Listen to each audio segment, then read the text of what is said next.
the launch of the EPG Impact Report on Sewa Day.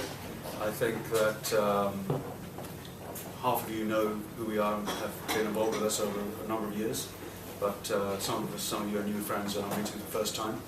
And so for, excuse me if I'm repeating myself from my old material, but ready. No, you were right on time, sir, thank you. Did you get stuck in Central Line? Sorry? Central Line problems? The Central Line is fantastic. The issue is the West Coast Main Line, but I hear that... No, the Central Line is down too. Oh, is it? Oh, yeah. Well, it wasn't down for me. Yeah, there you go. So welcome. Welcome. I thought we'd make a start and then we'll wait for people to sort of dribble in as the train comes into town. So, you know, half of you know what Sewa Day is already, half of you, this is the first time. You know, what is Sewa Day? It's on the face of it a global voluntary network, but really it's a movement for social change. It's a movement that's trying to bring about a general change in philosophy towards giving, towards community service, and trying to draw, if you like, from traditional values and trying to inculcate a sense of people give more of their time for their fellow man.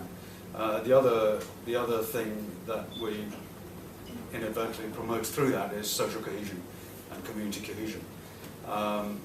You know, I guess you look at Sewa Day's history. We've been around for about 3-4 years. The idea was concocted. It's probably the right word. Concocted in a loft somewhere in West London between 4 or 5 of us.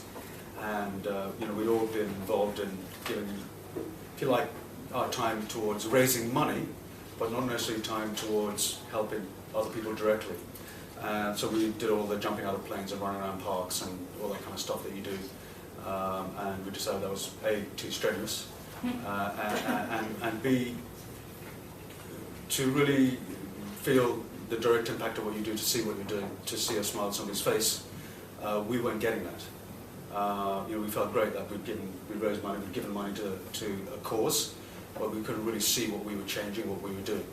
So we came up with the idea that we wanted to have, we wanted to launch an initiative where we would ask people from all backgrounds, from across the communities, to give their time. We didn't want money, we wanted time. And time is obviously one of the hardest things to get off people. I think it was also a reaction 3 or 4 years ago to what we saw as the impending socio-economic time bomb that was unfolding around us. And I guess that was part of the motivation for what we were doing.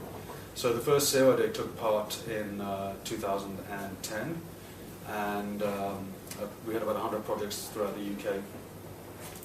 About 5,000 people took part, and you know, it was a great start, a better start than we thought we'd get. We were quite impressed with ourselves actually at the time. But in 2011, and through the wonderment that is social media side of it, hashtag and stuff like that, whatever you guys do, and you know, we suddenly started getting requests from all over the world. People who'd seen on Facebook and Twitter the things that we had done were suddenly coming and said, well, how can we replicate what you've done? So in the second year, we ended up launching in about 22 different countries, and had participation of about 15,000 people around the world. And we had projects from beach cleanups in Bali, which I visited because I thought that was one of the projects I should visit, and to cleaning up parks and visiting old people's homes and doing cleaning up gardens for people who couldn't clean their own, tidy their own gardens, and so, you know, again, it was a good second year. In the third year, we launched a number of, we kind of sat back and we thought about, within the initiative of Sewa Day, where do we want our focus to be? What other strategies can we launch within that? There were 3 things that we really hit upon. First of all, we wanted to partner with other like-minded organisations and corporates that could lend us their time and lend us their people. You know, through that we connected with Lloyd's TSB, which was a fantastic partnership for us because they gave us 400 volunteers, and that partnership is set to grow, and we're very, very pleased with that. We also hooked up with Amnesty International and The Big Issue and a whole host of organisations that we're all about giving time and making somebody else's life better. The other core strategy, which is becoming really a big part of what we're about, was our schools program. We sat back and we thought, well, if we're really going to change the way people think, you know, an old goat like me is probably not going to change his ways too much. He'll do what he can, but he's going to go back to doing what he does normally every other day of the week. So how do you change society? How are we going to change society 10 years from now, 15 years from now? How are we going to change the way people think about volunteering, about giving up the time for no self-gain? So it seemed apparent that we needed to start interfacing with children, schools, especially children sort of the 8 to 12 age range. If we can get them thinking differently now, we could have a very, very different society 10, 15 years from now. So we launched a schools program, and we had, I think it was 80 schools take part last year. Thousands of school children around the world, and that was fantastic to see. And so the photographs we got back were absolutely fantastic.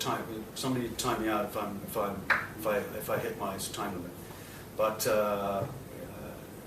you know, that was fantastic. And the other initiative that we launched was the SME project.